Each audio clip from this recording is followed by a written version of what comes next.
Sekhemkhet was an ancient Egyptian pharaoh of the 3rd dynasty during the Old Kingdom. His reign is thought to have been from about 2648 BC until 2640 BC. He is also known under his later tradition birth name Djoser-tety and under his Hellenized name Tyreis. Sekhemkhet was probably the brother or eldest son of King Djoser. Little is known about this king, since he ruled for only a few years. However, he erected a step pyramid at Saqqara and left behind a well-known rock inscription at Wadi Maghareh. The duration of Sekhemkhet's reign is believed to have been 6 to 7 years. The royal Turin Canon attributes 6 years of reign to Sekhemkhet, a figure also proposed by Myriam Wissa based on the unfinished state of Sekhemkhet's pyramid. Using his reconstruction of the Palermo Stone, Toby Wilkinson assigns 7 years to this king. This figure is based on the number of year registers preserved in Cairo Fragment 1, Register 5.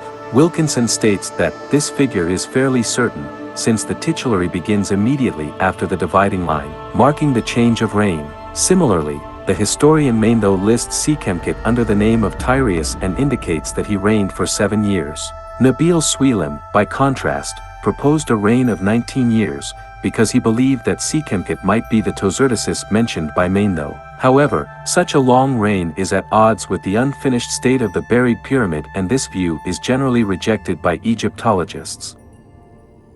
Clay seal from the island of Elephantine showing Sekhemkhet Horus and Neti names. Little is known about activities conducted during Sekhemkhet's reign.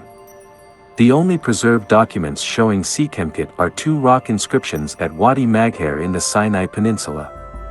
The first one shows Sekhemkhet twice, once wearing the Hedjet crown, another wearing the Djoser-tety crown. The second inscription depicts a scene known as smiting the enemy. Sekhemkhet has grabbed a foe by its hair and raises his arm in an attempt to club the enemy to death with a ceremonial scepter. The presence of these reliefs at Wadi Maghareh suggests that local mines of copper and turquoise were exploited during Sekhemkhet's reign. These mines were apparently active throughout the early 3rd dynasty, since reliefs of Djoser and Saqqara were also discovered in the Wadi Maghareh. Several clay seals presenting an unusual Neti name together with Sekhemkhet's Horus name were found at the eastern excavation site on the island of Elephantine. The Egyptologist Jean-Pierre Patznik reads the Neti name as Ren Neti, meaning the 2 ladies are pleased with his name. It is not entirely clear whether this is indeed Sekhemkhet's Neti name or that of a yet unknown queen. Sekhemkhet's pyramid is sometimes referred to as the buried pyramid, and was first excavated in 1952 by Egyptian archaeologist Saqqara Gonium. A sealed sarcophagus was discovered beneath the pyramid, but when opened was found to be empty. Sekhemkhet's pyramid was planned as a step pyramid from the first. Its base was a square measuring 378 foot x 378 feet. If the pyramid had been completed, it would have had 6 or 7 steps and a final height of 240.5 feet. These proportions would have given the pyramid an angle of elevation of 51 degrees 50 minutes, identical to the pyramid at Meidum and the Great Pyramid of Giza. Like Djoser's pyramid, Sekhemkhet's was built of limestone blocks. The monument was not finished, possibly because of the pharaoh's sudden death.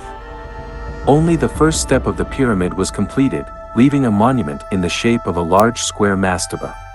Because the necropolis of Sekhemkhet was never finished, it is hard to say which planned cultic building had already existed. The pyramid courtyard was surrounded by a niched enclosure wall facing northwest. It was 1.850 feet long, 607 feet wide and 33 feet high.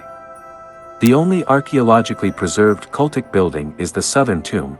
Its base measurement is estimated to be 105 foot x 52 feet. The subterranean structure included a tight corridor, beginning on the western side of the tomb and ending in a double chamber. In this chamber in 1963 Jean-Philippe Lauer excavated the burial of a 2-year-old toddler. The identity of this child remains a mystery. The only fact known for certain about it is that it cannot be King Sekhemkhet himself, since the king was always depicted as a young man. No further cultic buildings were detected, but Egyptologists and archaeologists are convinced that once upon a time a mortuary temple and a serdab existed but were destroyed due to the looting of stone from his cult buildings in antiquity.